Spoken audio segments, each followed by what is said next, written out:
Single is not a relationship status, it's a standard. And I really worked hard at being okay with feeling lonely at times, but not allowing that to drive my behavior and acting lonely. Because that's when I would self-abandon. That's when I would accommodate confusion. I would allow men to get away with things that I don't allow them to get away with now because I was desperate to feel loved. But what's more important to me now is that I don't outsource my identity. My identity and my worth live within me. It has nothing to do with what's going on with others outside of me. Welcome to You Have the Power, the road to truth, freedom, and real connection. This podcast is for women who are done asking why emotionally unavailable men keep showing up and are finally ready to change the way they relate. If the chemistry is always there, the potential looks promising, but the consistency, depth, and emotional presence just never fully arrive, you are in the right place. I'm Darla Ridilla. I'm a relationship and self-leadership coach for women, and this isn't about fixing yourself or dissecting your past. It's about recognizing where you've been overfunctioning in connection and choosing something different. Here, we work through the magnetic connections pathway: presence, agency, empowerment. Because emotionally unavailable men aren't the problem, they're the feedback. And when you stop managing relationships that require you to disappear, emotionally willing men are magnetized to you. Let's begin. What if emotionally unavailable relationships aren't surviving because the connection is so strong? What if they're surviving because you are carrying both sides of it? And what if the moment you stop chasing, explaining, fixing, and managing, the relationship doesn't survive? It's not because you failed. It's because you finally stopped doing all of the emotional labor. If you listen to part 2 of this series about standards with a backbone, we talked about how chemistry can create a false sense of certainty. I talked about the guy that I met and I felt like we really connected. And then I never heard from him again. And he didn't even remember who I was when I ran into him. We talked about how behavior is actually what should determine whether or not a man gets access to you. But once behavior starts determining access, there's something else that changes. You are going to stop sustaining relationships that require you to chase, wait on him, explain away his behavior. So if you listen to the previous episodes, I talked about recently getting back on the dating apps, and I had one person respond, and he wanted immediate access for a motorcycle ride. And when I pushed back, because I don't know him, he immediately went silent. I didn't hear from him. And after 10 days, I made the decision to just go ahead and unmatch on the dating app. I just realized that his lack of communication was out of alignment for what I'm looking for. The old version of me would not have done that. I would have immediately thought, what did I do or say to scare him away? Maybe I need to message him again. An old script that used to run in my head due to my own childhood wounds was, maybe he forgot about me.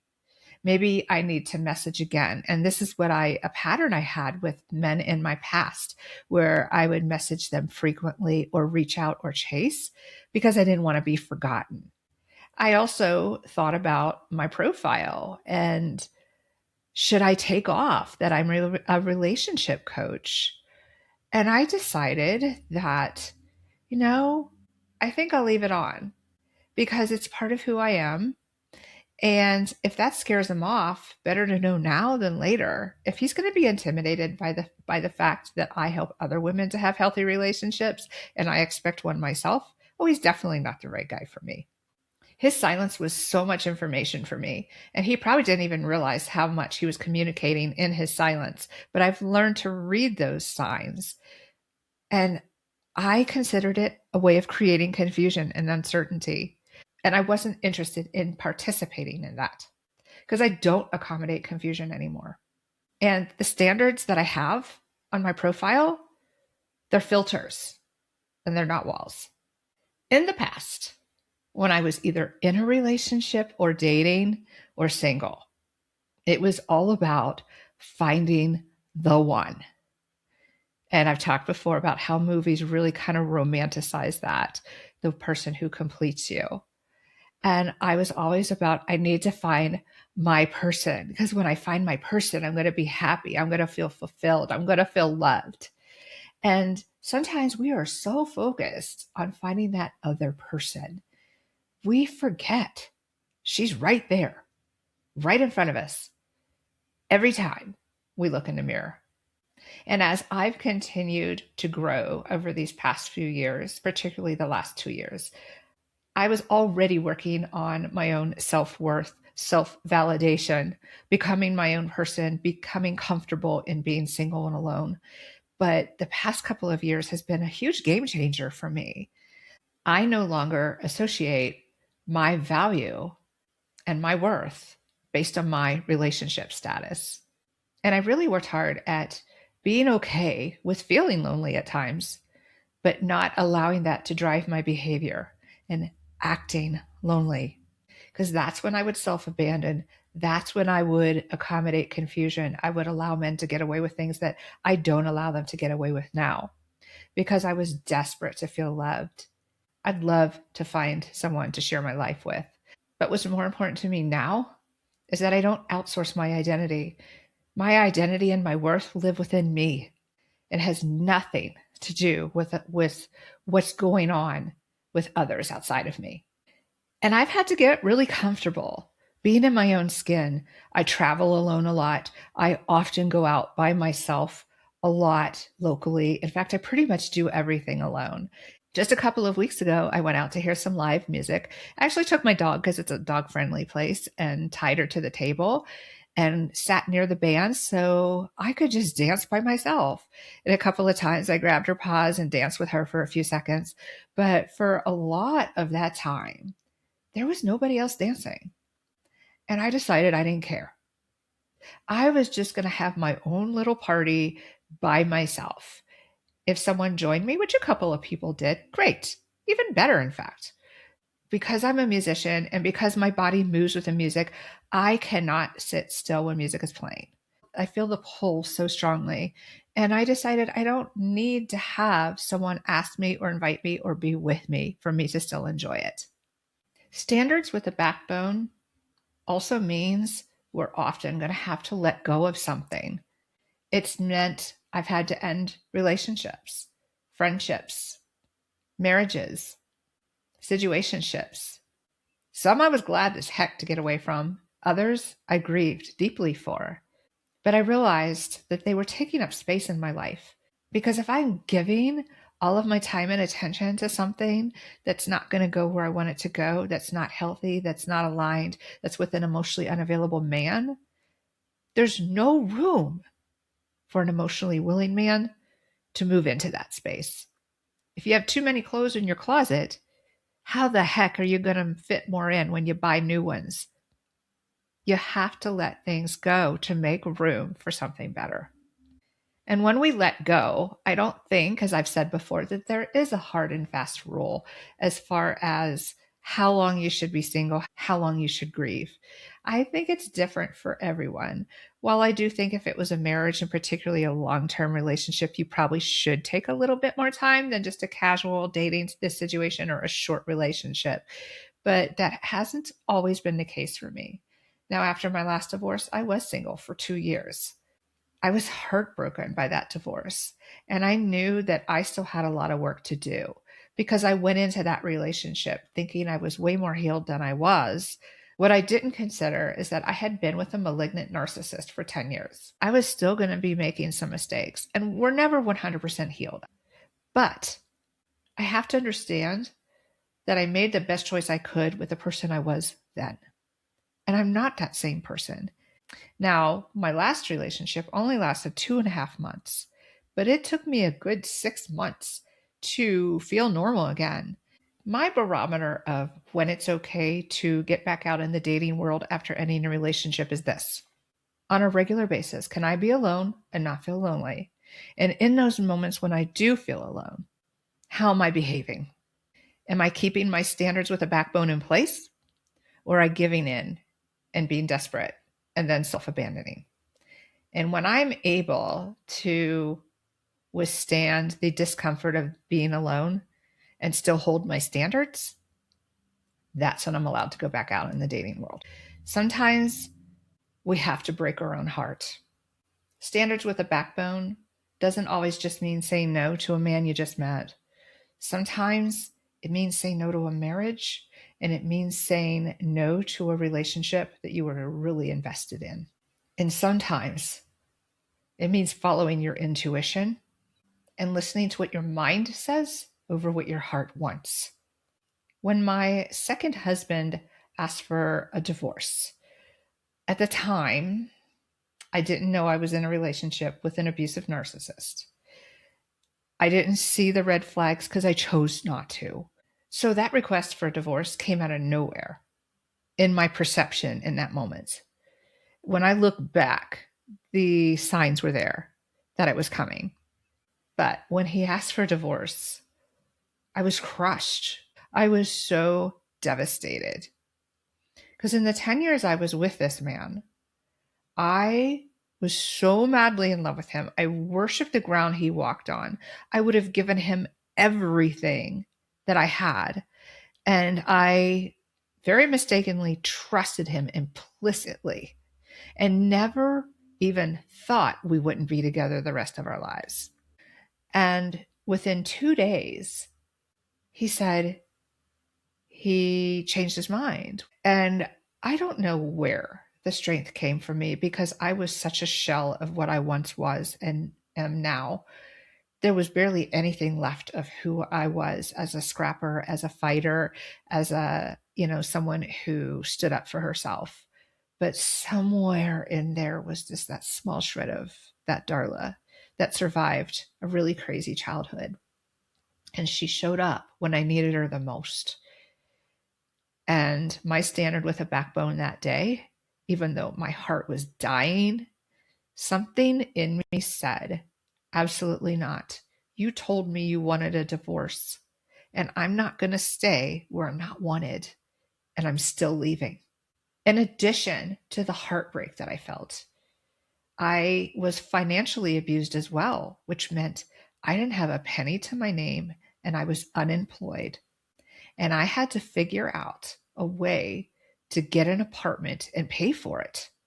So it wasn't just about the emotional effects. There were some very real financial challenges for me. Even though in that moment I didn't know it was abuse, something inside of me knew I couldn't stay, regardless of what was ahead of me. I wasn't fully chosen. And even though I was just in the baby stages of figuring things out for myself and really coming into my own, I knew that just wasn't an option for me. It was a lot of struggle that year, but it was worth it because I held my standard of I won't stay where I don't belong. And while it was like clawing myself out of a pit, that was really, I look at it that year as like a phoenix rising, because even through all of that despair and unknowns and stress, I built what was the beginning of a new life for myself. Because somewhere in there, I still trusted myself.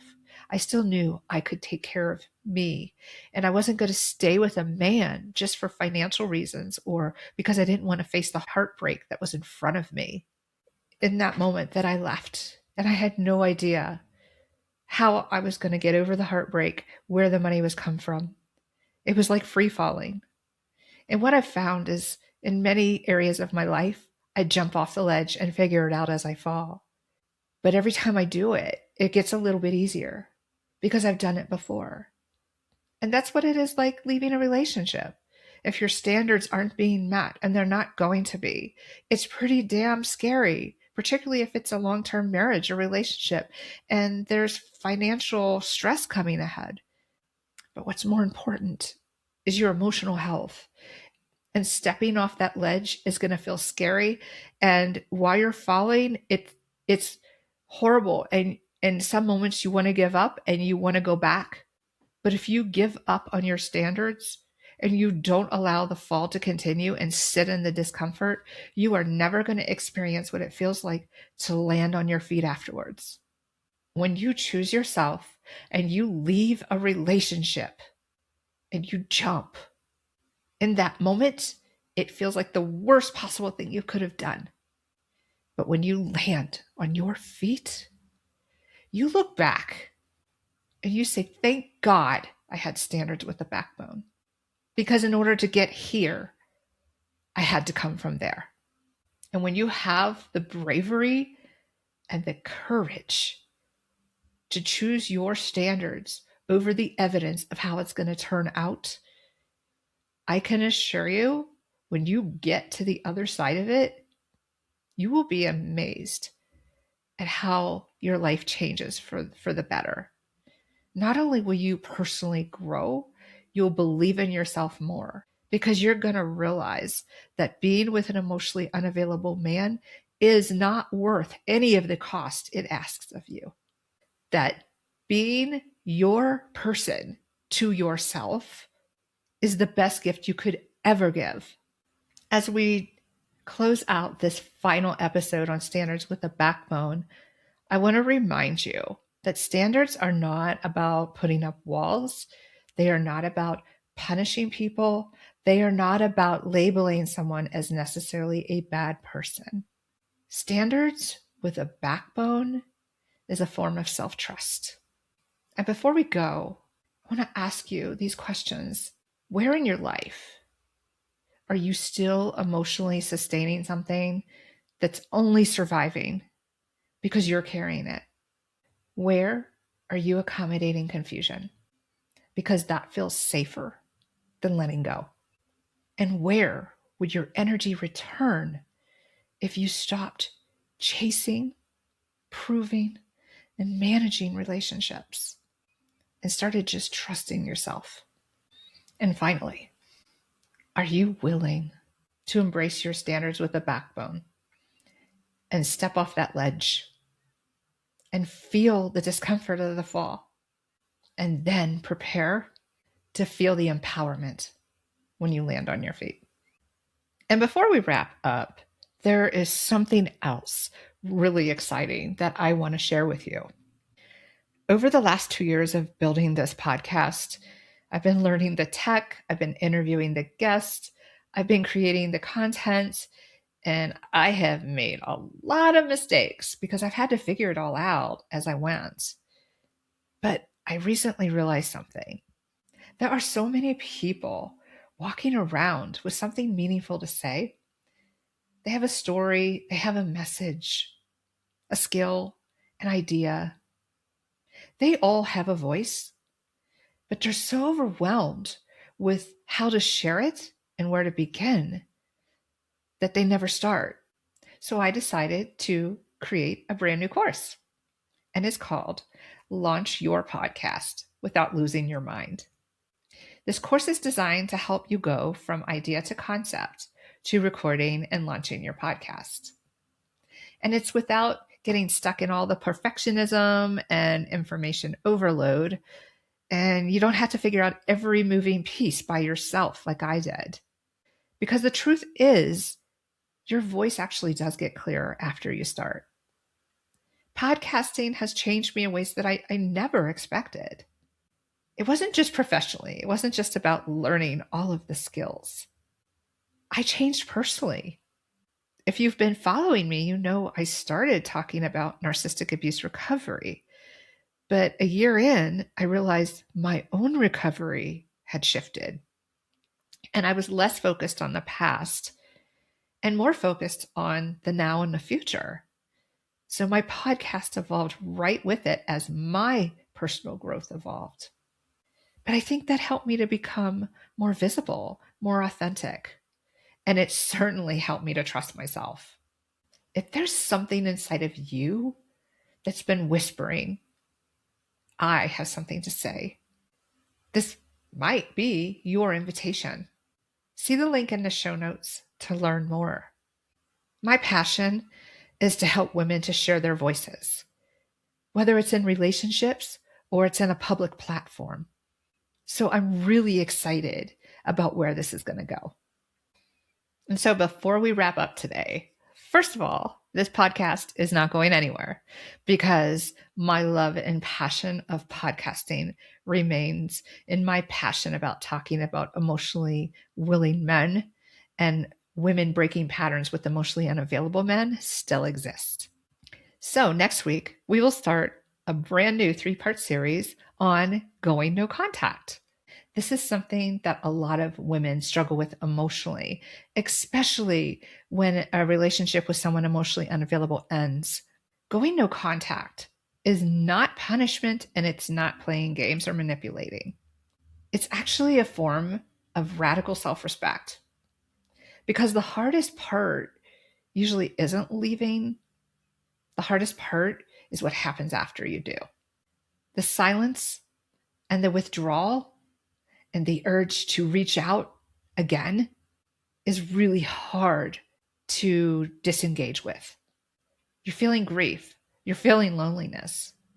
There's probably still a part of you that longs for that clarity that you just never got from that person. So we're going to talk about why no contact is appropriate in certain situations, why it feels so emotionally intense, why women break it. They break their silence, and why a relationship can feel so damn addictive, and what's really actually happening inside of you when you feel that addiction, and also when you stop feeding the addiction. Because sometimes healing begins the moment that you stop reopening that wound and you just leave it alone and you let it heal. I'm looking forward to seeing you next week. Thank you so much for tuning in. And remember, you have the power. So now it's time to act like it. Thank you for listening to You Have the Power, the road to truth, freedom, and real connection. If something landed while you were listening, pay attention to that. Emotionally unavailable men aren't a mystery to solve. They're information. They show you exactly where you've been waiting, minimizing, or tolerating what doesn't actually work for you. This podcast isn't here to teach you how to manage that dynamic better. It's here to help you stop participating in it. When you lead from presence, hold clear standards, and stay anchored in yourself, the pattern changes. Not because men suddenly become different, but because you do. If this episode moves something in you, like it, share it, and subscribe so you stay connected to what's next. You're not asking for too much. You're just done betraying yourself. And that's when emotionally willing men are magnetized to you.